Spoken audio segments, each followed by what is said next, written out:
joined by Mr. Adam Schofield. How you doing? Thanks for joining me. No worries, my friend. Thank you for having me.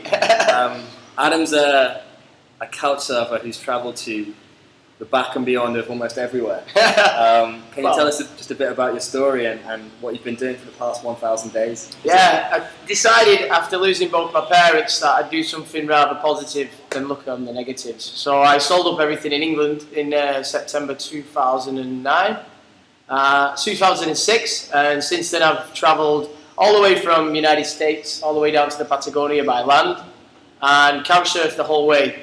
That means that I was sleeping on people's couches for free.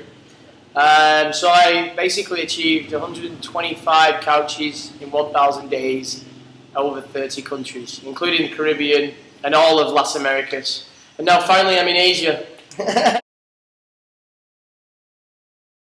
I think the highlight is being able to see real people helping each other in a day of war and terror, when we're supposed to fear one another, when more and more walls are being built to divide us, more and more religions are pressurizing people to join the movements. But I saw a single mind throughout the world, and love, which is ultimately what we all should be pursuing, you know, the love and respect for each other. Basically, it's a network of like-minded people who are willing to share their knowledge of the town or city, or offer you a free couch. You know, instead of doing what everybody else does, go to hotels, hostels, which generally is kind of boring. You get to see the wrong side of a place. With couch surfing, you get to see the reality of that place, you know, and a variety of different things. So yeah, this network, basically, we write to each other, we offer a couch, or we offer to host somebody, which I'm currently doing now in Saigon, and gives you an opportunity to discover something you may not discover on the backpacker track. It's a mixed bag, you know.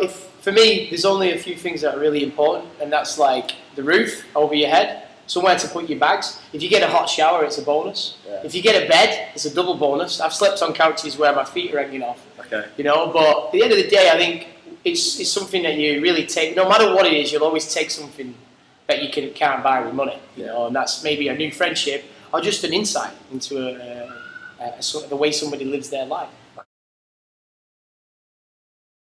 I wasn't ready to take those commitments on. I had a house, I was living all alone. So I had 2 spare bedrooms, and a friend of mine told me about couch surfing. You know, you should fill up the extra room with this. Yeah. So I started hosting for 6 months, and then decided, you know, why don't I travel? I could sell a house now while I've got the chance, go around the world and write about this, you know, be the first person to do that.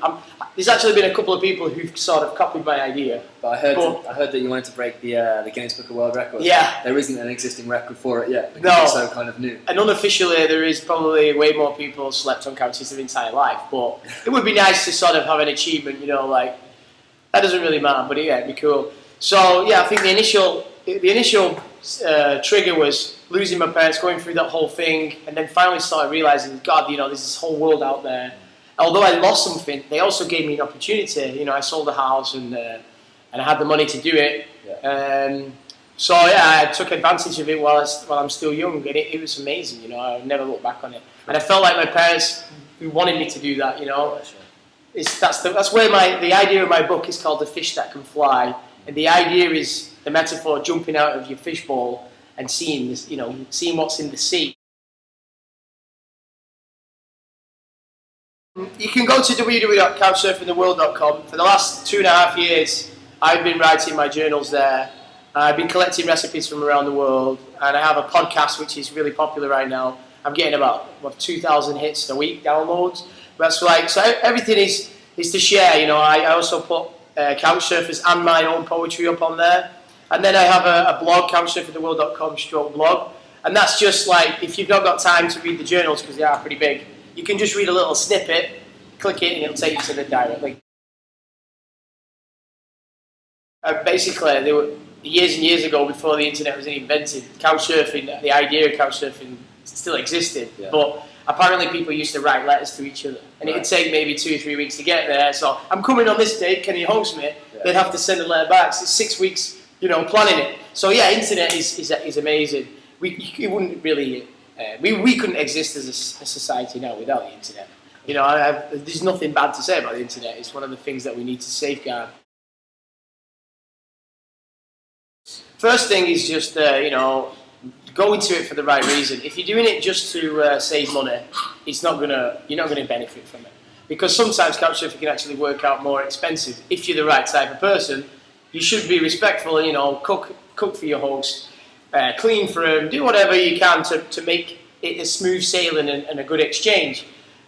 So first thing really is to be the right person for the role, sure. And then make a profile, and then just go about having fun, meeting people, and, you know, treat people as how you want to be treated. That's it in a nutshell. Well, I think the best experience has to go to my the Latin family I stayed with in Ecuador, Paolo and Karen. I broke my leg twice, did the ACL in the Galapagos. I was dancing, and then after 6 weeks recovering, tried dancing again, re-broke the knee, and the whole time I stayed with them, 6 months couch surfing. They paid for all my food, they looked after me, they took me to the doctor. I mean, and the whole CS community in Ecuador that I'd helped to grow suddenly all came around and really lifted my spirits. I was ready to throw in the bag and go back home. And luckily, you know, everything worked out well, and I continued on to Peru. But without them, my whole project would have collapsed. So I think the worst experience is probably saying goodbye to the people that you fall in love with, you know. Yeah, I had so many beautiful friendships, and I've had some women that I've obviously had relationships with. And I always said, you know, the mentality of it is I was going to finish this project no matter what. Yeah. And it's only now that I got to Saigon, I am going to continue. I'm still going to continue to write, but now I wanted to take a year out and actually host people, because I have not got that much experience hosting. Yeah. So after all of that experience surfing, it's now time to give back. I have a bag. I'm quite a heavy-handed person, you know, when it comes to luggage. I've got a rucksack and then a front pack with my laptop, camera, basic stuff really. Only recently I bought a mobile phone, so for the whole 2.5 years I didn't have a phone. Yeah. I tried to live without a phone. All the things that you become reliant on in England, I tried to get rid of all that except the internet. Yeah. And obviously travelling with a laptop, in times when you're kind of bored or nothing to do, you watch TV on your laptop, you know. Yeah.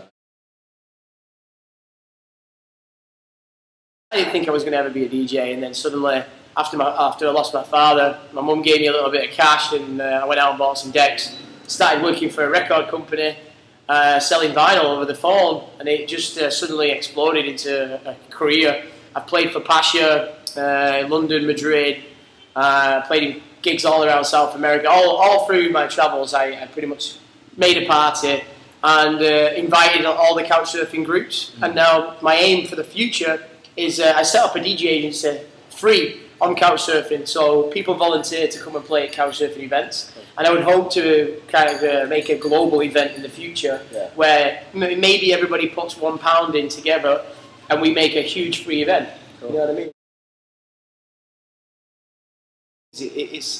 It reminds me of Colombia.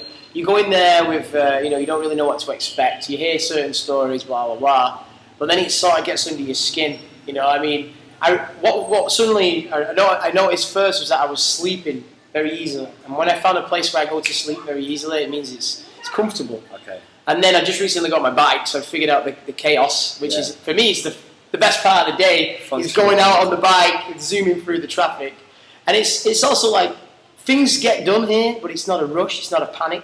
It doesn't feel as robotic as, like, you know, going back home and doing that mundane job that you don't want to get up for. Sure. How does it compare to South America, where you've travelled extensively? Well, it's very different, except the fact that it always seems like the less developed countries are way more developed as far as family and society is concerned. Yeah. Like they know how to spend more time doing the real stuff instead of working their entire life. Adam, thank you so much. Thank you very much, my friend. It's awesome. Have you got anything else to say to everyone? Peace, love, and cherish life while it lasts. You never know what's going to happen tomorrow.